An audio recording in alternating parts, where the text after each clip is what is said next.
Welcome to the Recruiter Startup Podcast. My name's Dualta, and in this podcast series, I will be speaking to investors, advisors, entrepreneurs, and recruiters who are based all over the world, and we will be discussing how to set up, scale, and operate a world-class recruitment company. Today's guest is all of the above. His name is Josef Kadlec, and he is a very, very well-known recruitment personality in the Central and Eastern European markets. He has his own academy that trains recruiters. He's a co-founder of Good Call, which is his company that does tech recruitment. And here's the thing on this episode. Josef is a developer that's gone into the recruitment industry and gone into using data, media, and all the stuff that we talk about. But he's done this over a long period of time. He's published books on it. He speaks all over the world. And we went down a rabbit hole on it. I asked him a few questions on it. He knows more stuff than most people will on the subject. And if you're a casual listener of this and not really into the detail of how to operate a world-class sourcing strategy, this one won't be for you. But if you really want to tweak something or figure out where your team are going wrong slightly, then I think this episode will be really valuable to you, and Josef's company are worth looking up. I know from running my own team that there's always wee things that we could tweak to get a better response, to make sure we're approaching, enticing people on all channels. And he's put this into a systemized framework, and he teaches and coaches people how to do it. And he's a practitioner, and he runs a really successful company that operates out of a couple of countries and is expanding rapidly. So, really smart guy. My head is about to explode with the detail that he gave me. So I need to go away, have a good old chat to myself, and see if I can take some of the highlights and put it into my own practice. All right, hope you enjoy it, guys. And let me know if you do.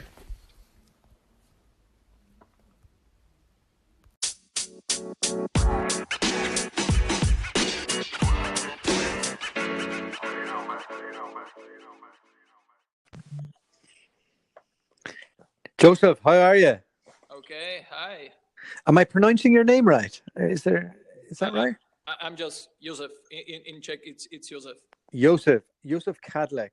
Thank you so much for coming on the podcast. Definitely, it's my pleasure. You are a very well-known character in Europe and in Eastern Europe especially. And I suppose to the rest of the world, I think you could probably tell us a little bit about yourself. But how did you manage to first get into recruitment? Yeah, okay. It's quite simple story, even if it maybe doesn't make sense at the beginning. But I studied Faculty of Nuclear Sciences and Physical Engineering, so I would say quite hardcore mathematics and software engineering stuff.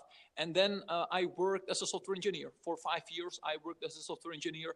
And I realized that maybe there's some business acumen which I would like to elevate somewhere.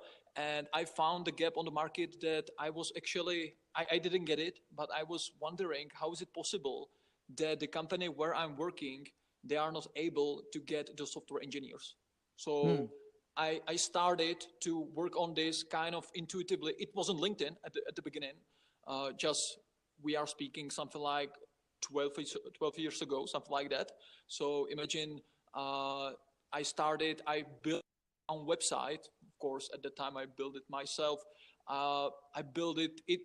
We can now say it looks like something like themuse.com, if our and your attendees know what themuse.com is.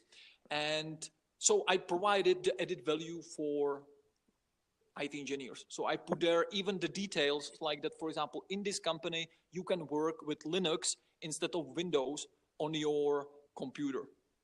So you took the kind of stuff that you knew that would appeal to them. Exactly. Beyond the information what's on the official website, of course, including, for example, testimonials from other software engineers and so on. What type of problems did the company come to you first with? Like what did they say? Like were they just like people aren't applying for the jobs, or like there was the time where kind of no agencies were using what we call now direct approach. Now it's quite common, like using LinkedIn, using GitHub, using any other resources, Facebook, and so on. But at that time, what companies did was only classic job ads. And suddenly, of course, for the software engineers, that was probably the first positions which kind of dried up, and they had no applicants for these positions. And originally, they actually didn't ask me because I was looking for the business. So I asked them and I said, hey, can I work for you? I will try to solve this problem. So I was just solving the problem of that company didn't have people. I didn't know that it's called recruitment. I didn't know that it's called talent sourcing and so on at the time. And was it all just through content? And could you do me a favor and just speak a little bit closer to the phone? Yeah, no problem. Yeah. It was over the content, so we can say that this method was kind of inbound. It was about waiting for those people. But of course, sooner or later, I realized that I need something which I can actually go directly to those candidates. And that was the time where I started to use LinkedIn. So maybe here in the Czech Republic, one of the first, maybe the very first, of course, I cannot be sure. But the problem was that within 2 months, I already contacted all of those IT guys here on the Czech market. And I had actually wait till other people sign up to LinkedIn and I will be able to contact them. So that was kind of the very beginning of my career in recruitment, where I realized that probably my strength will be in utilizing this analytical approach, software engineering approach in kind of a rigid industry like recruitment, which was at the time. And did you move straight into a recruitment company then? Was that your next move? No, I have never worked for a recruitment company. I built my own company. At the time, it was kind of one-man show.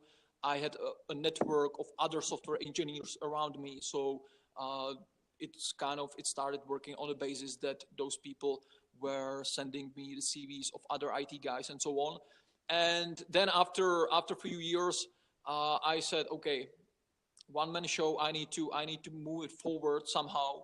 And what I did was that I wrote a book, People as Merchandise. People as Merchandise, which described the way of the direct approach. So the thorough way how to exhaustively search people on LinkedIn especially, and then of course how to approach them. And that was, let's say, that was the time where I kind of skip into the recruitment community. Till that time, I was the IT guy doing recruitment on the side, kind of.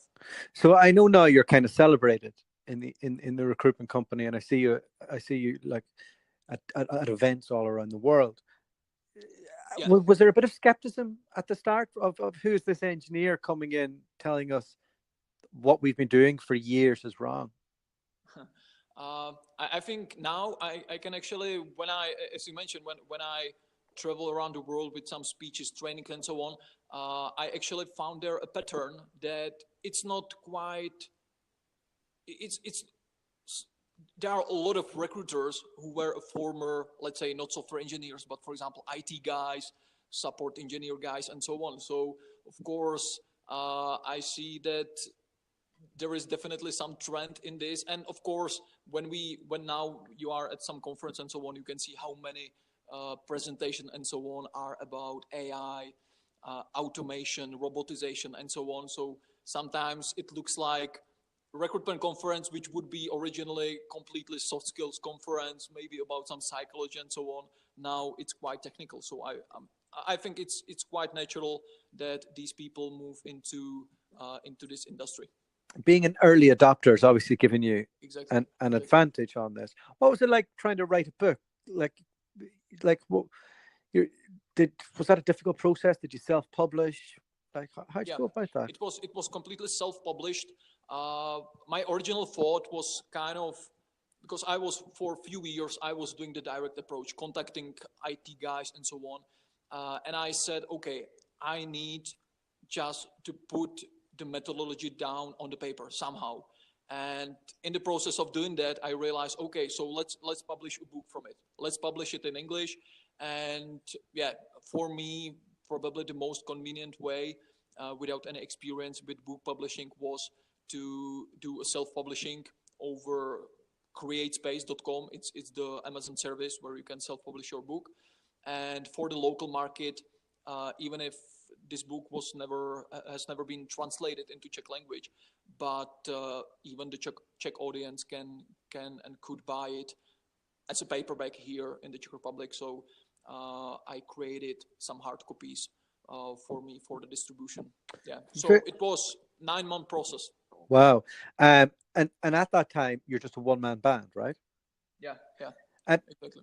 How did that book enable you to maybe have a springboard to do the next thing?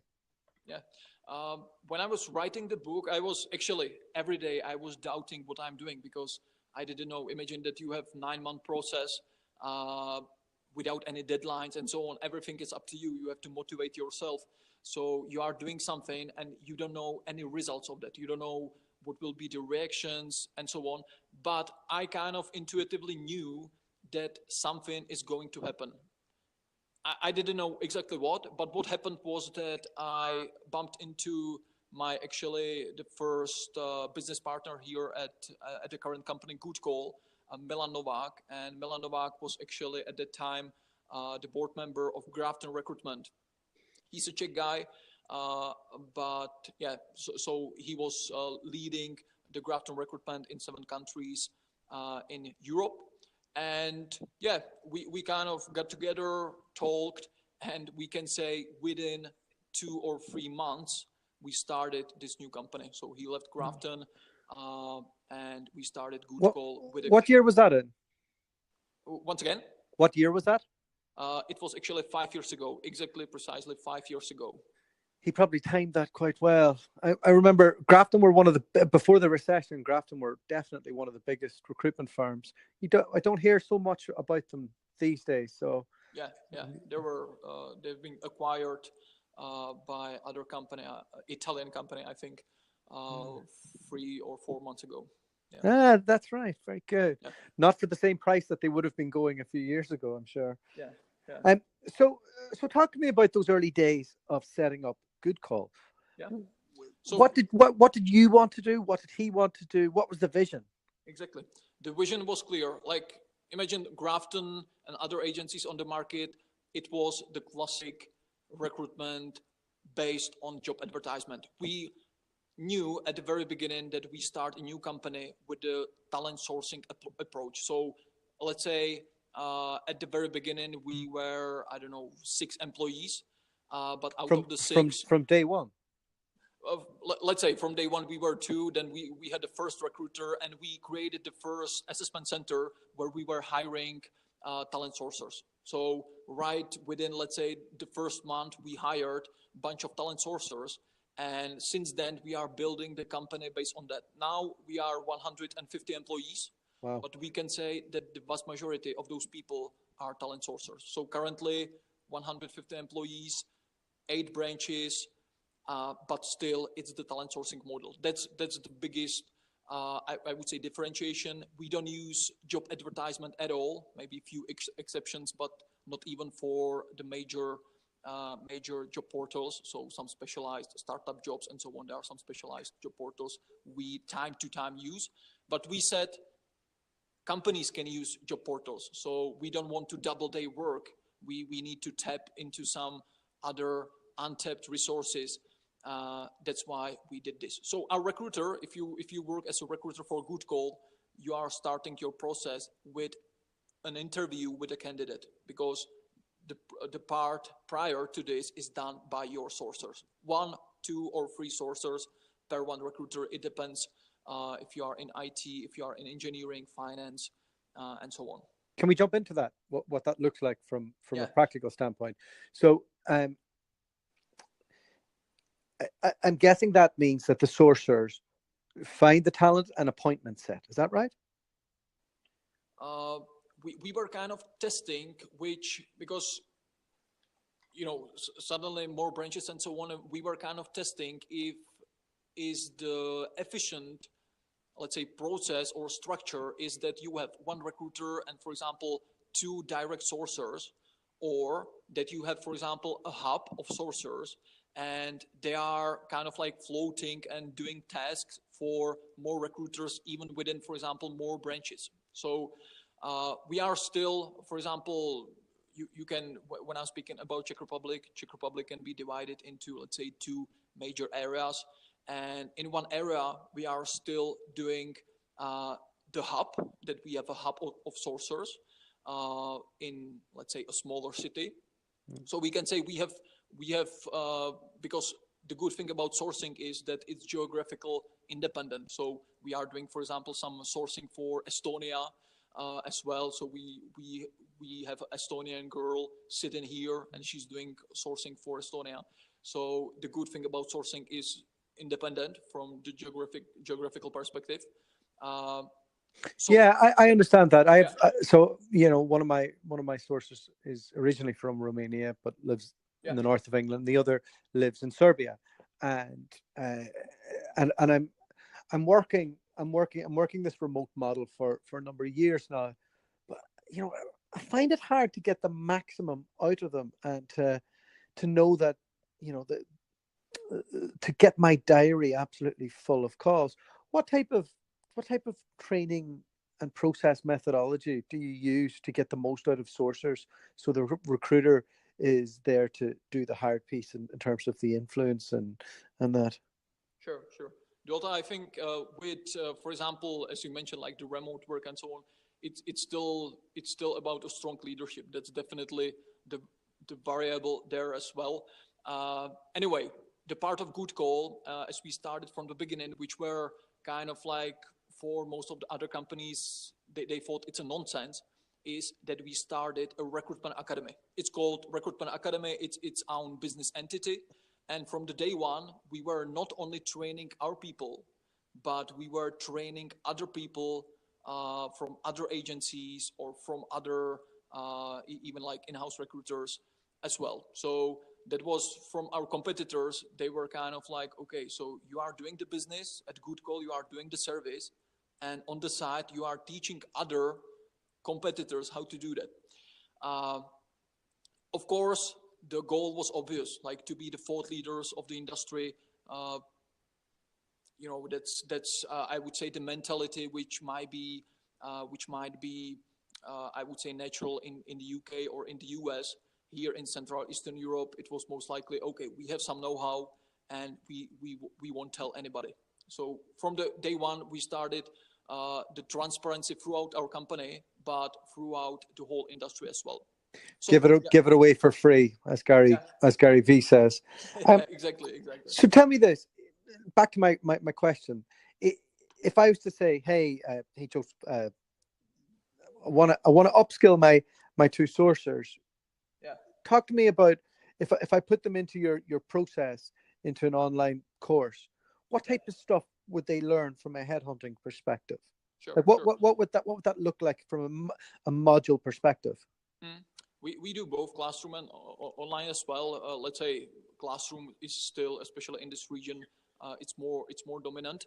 But anyway, it's going from, let's say, our core training, which do myself with Milan, my business partner, is about the recruitment process segmentation. So we go in the recruitment process piece by piece.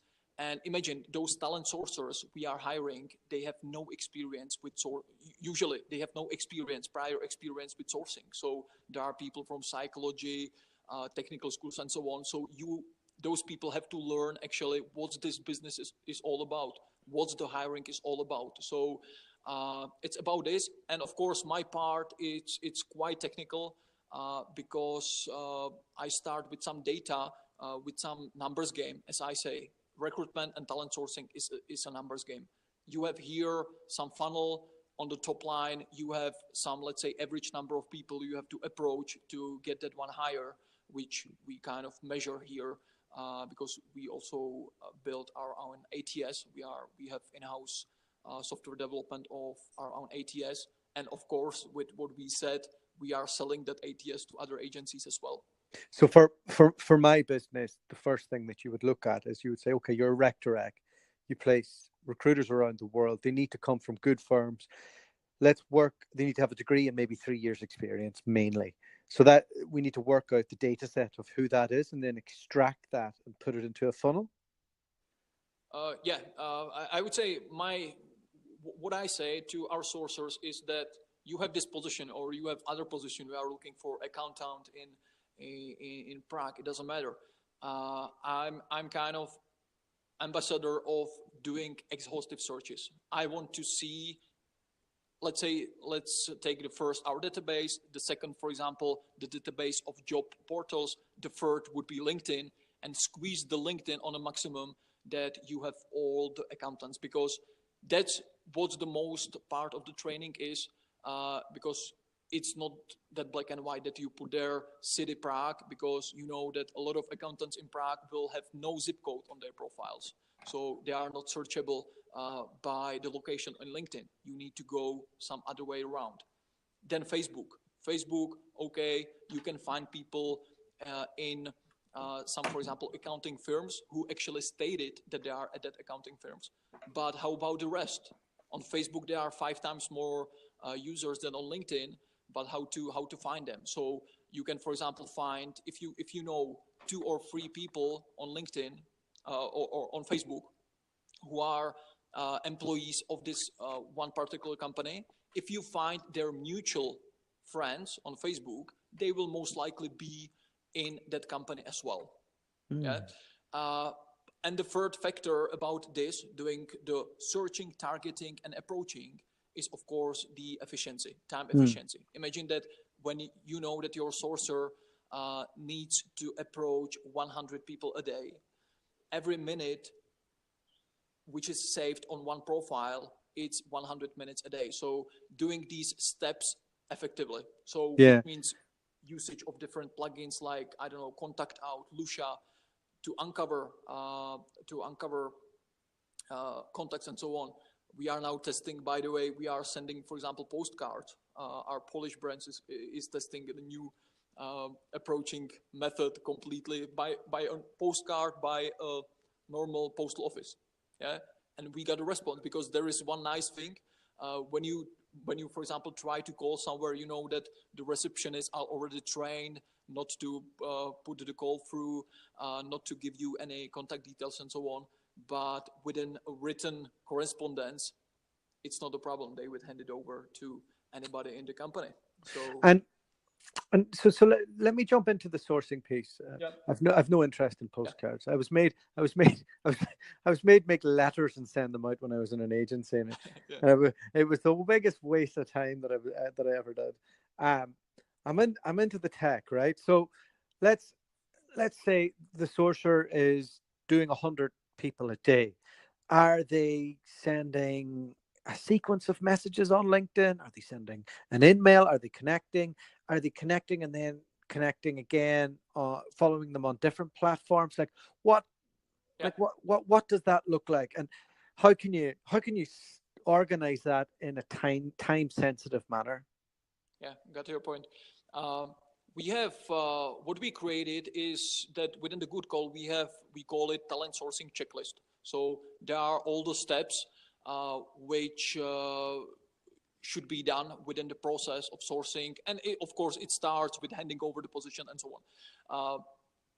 The thing you spoke about, how to approach, for example, I would say, like, if I take it overall, of course it will be mostly, for example, connects, invitations on LinkedIn. So still, of course, this is a very really strong first approach method, that it's just being contacted with a person. But for example, in engineering, when we do engineering, where it's not a big deal to call to people, when the sourcer see the profile, he may try the telephone approach as the very first contact.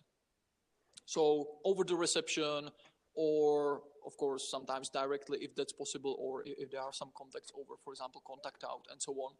And if this is not successful, they will send a message, which means in this case mostly Facebook or LinkedIn invitation. What would that message say? Because I mean, we kind of want to warm people up, right? We don't want to go into a bar, for a better analogy, and ask somebody to come home with us straight away. I usually say that because, you know, in the LinkedIn invitation, there is 300 character limit. So of course it's quite short, but I still say that the message should include at least 3 facts, which are about the person. So ultimately move from the spam to non-spam folder, let's say, in this way. And I usually, because of course there is a different structure for invitations and there is a different structure than for regular emails or in-mails. And I, for example, recommend to finish not the invitation, but let's say the email or the in-mail, I recommend to finish it by a question, to kind of like psychologically take the person and creating the soil for another email. Because, you know, on average, you will get reply to, we measured that last year, it was 36% of messages we got a reply to. That's good. Like, that you're not doing rec to rec. God, nobody answers anything. It's tough to get an answer in when you're dealing with other recruiters. Yeah. So even if they say I'm not interested and so on, it's 36. That's why it's really dependent on the target group. So of course, IT guys, I can tell you from my perspective, they don't like to call at all, and practically sometimes they don't even have phones on their desks, because companies are afraid to actually being headhunted by other recruiters and so on. But for example, I'm a big ambassador of video approach, usage of useloom.com, for example, or what was that? Sorry, useloom.com. It's a plugin where you can hit a button. It starts recording the whole screen. So I recommend to open, for example, the candidate's LinkedIn profile, so he can actually see himself or herself on the video. And also it enables your video camera, so you will see they will see your face over the camera as well. That's really good. Yeah. So then they're like, oh, this isn't just somebody spamming me. They're actually taking time. Exactly. And it's one-on-one customized personified message. But the good thing about this, we originally, for example, 4 years ago, we did this approach as well over the phone. I normally took the phone and created offline message into my phone. Hey, George, I found your profile and it's very interesting because you worked 2 years here at this company. I know that this company is blah, blah, blah. And we uploaded this video to YouTube and sent you a YouTube link, which should be unlisted, because otherwise George would see other people who you send the message to as well in the related videos. Of course, that would be quite awkward. But with useloom, the perfect thing is that it's really fast, because you just hit the button, do the video, hit the button again. The video is uploaded into, let's say, cloud, and then you send the link to the video, and you will actually get a notification when the video was viewed. So you can follow up with the call when you don't have any answer automatically. You can follow up with the call, and of course you can imagine that this is not any like a regular cold call. It will be I would say warm. Is there? Yeah, it's a pity there isn't a way to automate that and get that done with the sourcer doing it for you. You mean how to automate this, or? Yeah, like there's probably just not because it's individual each time. That's why I recommend, for example, to do this on really profiles which, for example, let's say your A profiles, you know that these guys are, and you, for example, have some recommendation from other people and so on. And of course, for, I don't know, I remember one job engagement. It was some documentation specialist, so let's say IT position. But the problem is that when we know that, for example, here, we know that we need to approach 59 people to get that one hire on average. Of course, in IT, usually it will be more. But the problem was that in that region, in that city, in the Czech Republic, there were only 20 people of this sort. So of course, you cannot influence this number. There's 20 period. That's it. But what you can influence is the response rate. So in this case, for example, we use the video. We send the video to all the 20 guys, and we had 100% response rate. There you go. Yeah. So these are also the cases where you are actually forced to use, let's say, some heavy arms like this to do that. Of course, doing that for all the position, it's not feasible. On the other hand, there are now some, and I think it will be possible, and I would say automation, robotization, it will be kind of my next big topic as well. There are, for example, the Bomb plugin. It's like Bomb, like the explosive bomb.com. You can create these videos, and it will create a GIF file into your email, so that there is some kind of like preview in your email as well. But it can also create customized images. Very good. You have your image with some paper, and on that paper is automatically written the name of the person and, for example, company. Or the software called Vidyard. It's the similar approach, but with customized videos. Of course, it's more expensive and everything, but there will be ways how to do this automatically. Let's say. Very good. And a lot of your time is spent giving talks around the world. What do these involve?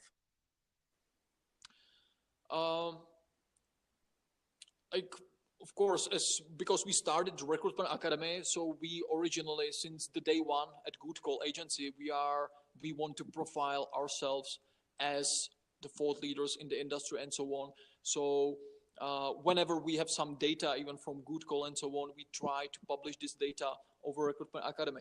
Anyway, my way how to kind of step on the global recruitment stage was in the Sourcing Summit Amsterdam in 2015, where I was actually thinking, like, what topic can I bring here from the Czech Republic to the Netherlands, which would be appealing to the recruitment audience.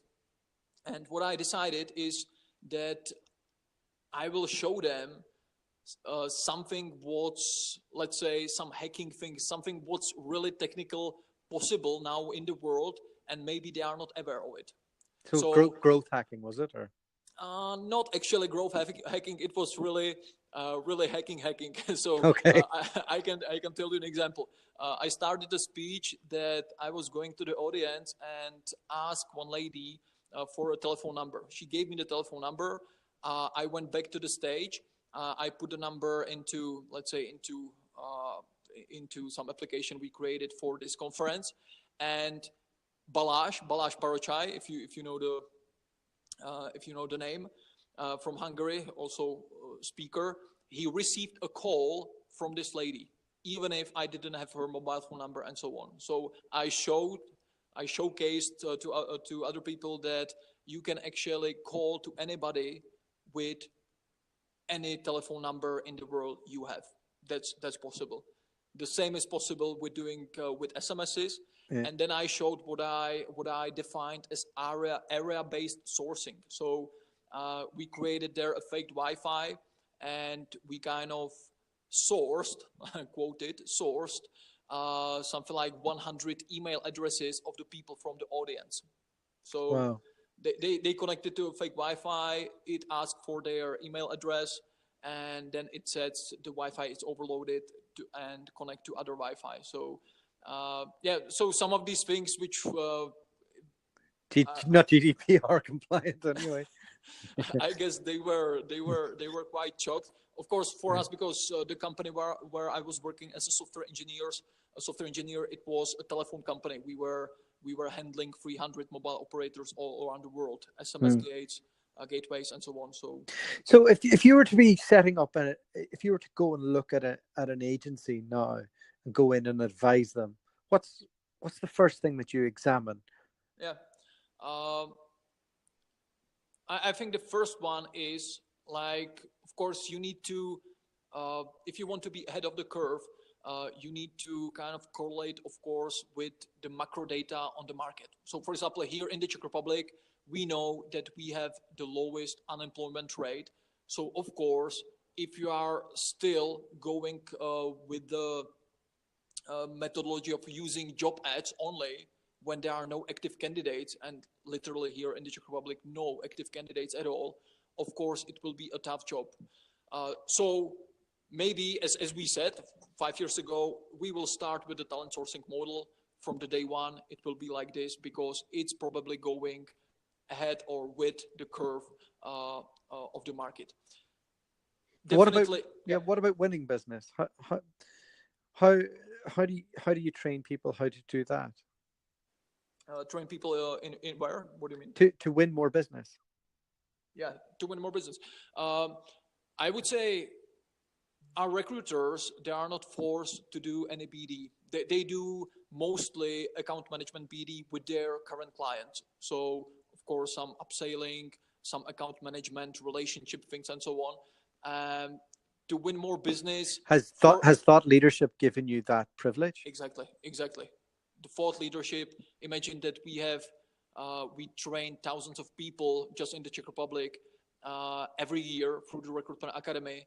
And the Recruitment Academy here in Prague on Wenceslas Square is actually within the good call with the same premises and so on. So, of course, people know we publish a lot of articles, a lot of videos.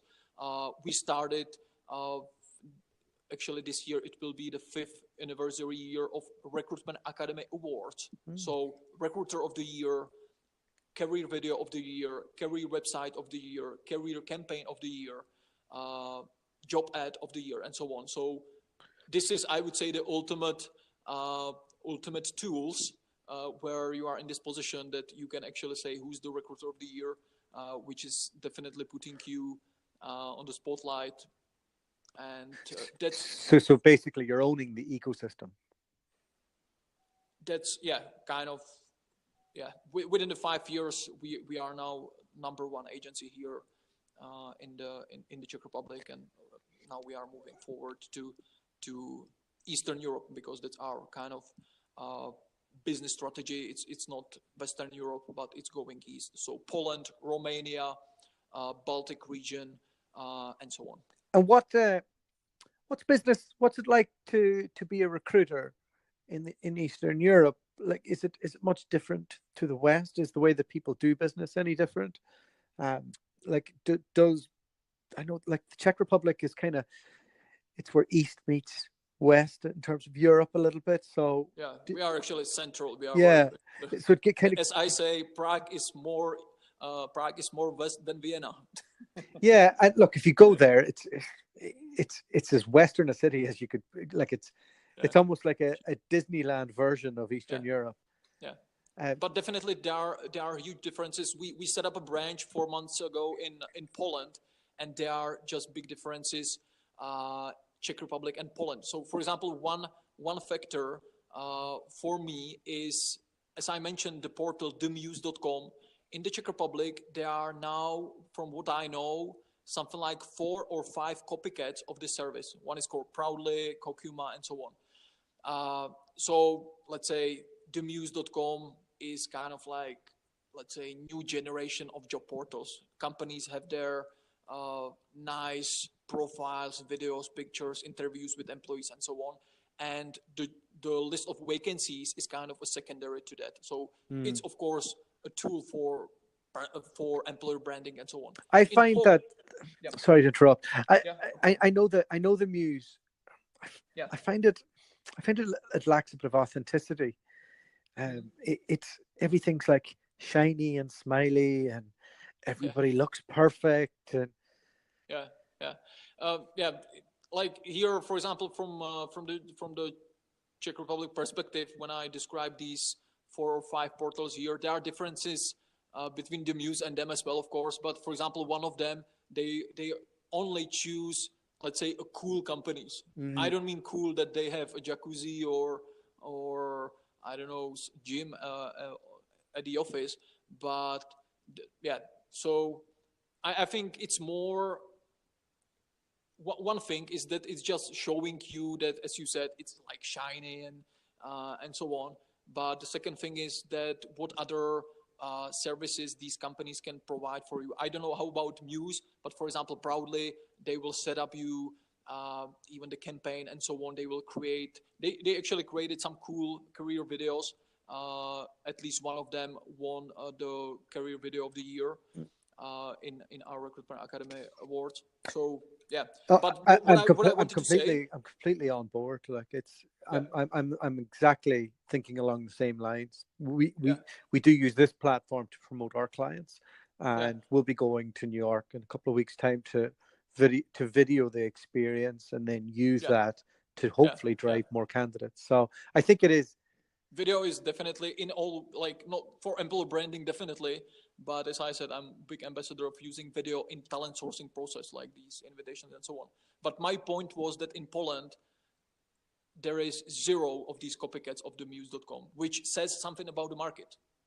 It's not evolved. Yeah, it's not evolved because probably they have a slightly higher unemployment rate. They are next to Ukraine, so maybe they have some workers from Ukraine and so on.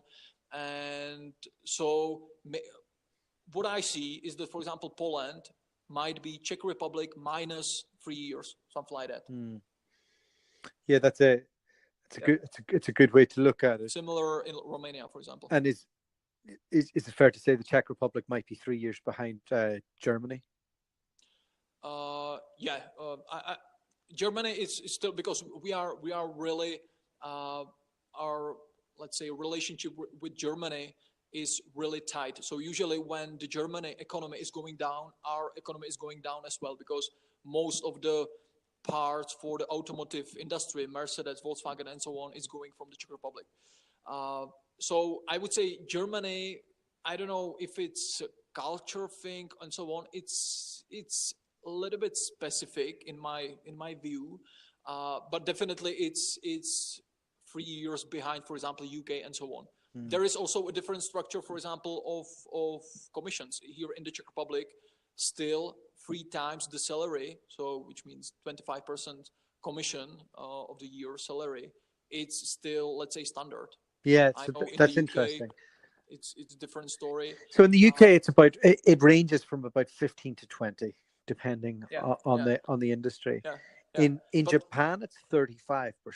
35. In Canada, it can go up to 30, and in Hong Kong, it's about 25. Same in Singapore. In Australia, it's 15. In New Zealand, it's even lower. It fascinates me how the different markets price slightly differently. For example, your podcast is telling me, for example, situation about the, let's say, evolution of the UK market. That, for example, you have a podcast which is specialized not on recruitment but on recruitment agencies. Czech Republic market is, let's say, so small. We started. It's called, in translation, it's called In Human Resources. And it's like a general recruitment podcast, and it's the very first one, and there is nothing like that, so or I met somebody in the UK who's doing, because we are building, it's called Datacruit, we are building our own ATS, but in the UK there are some guys doing just the migration of data between the ATS systems. Of course we do it on our own, but there is no space for such a service here in the Czech Republic. So yeah, different size and so on. Yeah, look, I mean, we do agency because that's where we sit. That's where our interest lies. Sure. I think for anybody thinking of content, though, the bigger the message, the better it would be. But maybe this will evolve into discussing other careers down the road. But there's so many generalist podcasts out there that. You need to go niche. You need to go niche, and definitely. So Josef, what's next? What can we look out for in your business? You seem to be constantly evolving, publishing, creating. Are we going to see you in the UK soon? Walk us through it. Yeah, definitely. Our business next steps here is definitely expansion to Eastern Europe. Of course we are still here in the Czech Republic working on some efficiency things and so on. That will be never-ending story. But overall, it's definitely going east. From my perspective, which is going alongside with that, of course, we produce and we will produce the content. Now maybe the content will be more, let's say, curated, I would say, or let's say we think about the content in more strategic way, even from my perspective. At the old times, 5 years ago, I had just some idea, I wrote an article. I had just some idea, I created a video, and so on. Now we have, for example, the podcast for the Czech people. I do the higher economics show, which is more to practically show to different tools and so on. Still, my footprint, it's about being practitioner, being hands-on, being practical. That's definitely, and it will never be changed. That's my footprint. That's why even the online course, which I called Recruitment Engineering, you can say the engineering, it's still there. It's really, really hands-on. Okay. Yeah, so definitely more content. And definitely trying other ways, as I mentioned, automation, robotization, AI, chatbots, and so on, how to practically transform this into real business cases, into real use cases, which, for example, as agency owner can actually use and be more efficient and so on. Well, if you ever want to document any of that with me on my business, I'd be open to exploring that. That would be superb. Yeah. Okay. All right, Josef. Thank you so much for coming on. My head's about to explode with all the information you give me. So I'm going to have to take my simple mind and decipher all the things that we've been speaking about. But I really appreciate your time. And you're one of the great minds of our recruitment generation here. So thank you so much. Thank you very much. And to all guys, happy hunting. Happy hunting indeed.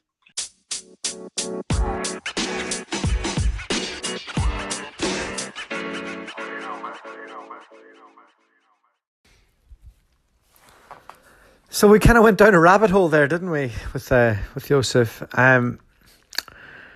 Sourcing's a funny one. I find it boring, if I'm honest, but I want to get better at it, and I want to get my team better at it. You know, I love creating content, and I love speaking to people, and I love, you know, I enjoy business development, and I lean towards that side. And in large agencies, you know, the job boards are so strong and the brand's so strong that a lot of the sourcing is kind of done for you. Like, a lot of the databases are pretty good. But if you're setting up your own agency today and you're doing it in a niche discipline, I think it's the key area that can change your percentages of success. So it's like identifying who are placeable out there, you know, finding where they live, getting that data, and then finding a way to engage with them that builds trust, that gets you to speak to them, so then eventually you can represent them and we can make more placements. And I think it's easier said than done, and I'm explaining it in very simple terms there because I probably think about things quite simply. But somebody like Josef has really gone into the nitty-gritty and the granular on this, and I think it's probably worth a lot of us exploring a lot more what are our exact processes from finding to engaging people, and how can we automate it? What tools can we use? Should it be video, like he said? Should it be messages? Should it be connecting? Should it be all of the above? Can we get virtual assistants to do a lot of it for us? At what point should we come in and influence? All of that stuff has to be put into a structure if you want to run your own desk really well. Or you could just do it the traditional way and not listen to this podcast. But anyway, I'm going on a tangent here because, yeah, when you get to speak to somebody that kind of knows a lot more than you, it puts my own theories into question. And I think after speaking to Josef, I'm on the right track with a lot of the stuff we do, but I've a long way to go. And I'd love to get somebody like him to come in and just have a look at the process map that we currently run and see what he thinks could be a good way of making it better. I'm sure there's ways of measuring what we do that could be improved. But anyway, it's all a work in progress, like I'm sure for many of you. So thanks so much for all the feedback on the podcast. Been having more and more people reach out. We're recording every day. I think I might be able to squeeze in another podcast later today. Just waiting for confirmation. And as I've mentioned a few times now, we are going to New York. So if you're a New York listener or a recruiter who works for somebody who has a business out there, I'd love to share your experiences, have an old chat, and cut some content with whoever it is that you think would be a good person for us to hook up with in New York City. Until then, have a great day. And as Josef says, happy hunting. The podcast you just heard was made using Anchor. Ever thought about making your own podcast? Anchor makes it really easy for anyone to get started. It's a one-stop shop for recording, hosting, and distributing podcasts. Best of all, it's 100% free. Sign up now at anchor.fm/new. That's anchor.fm/new to get started.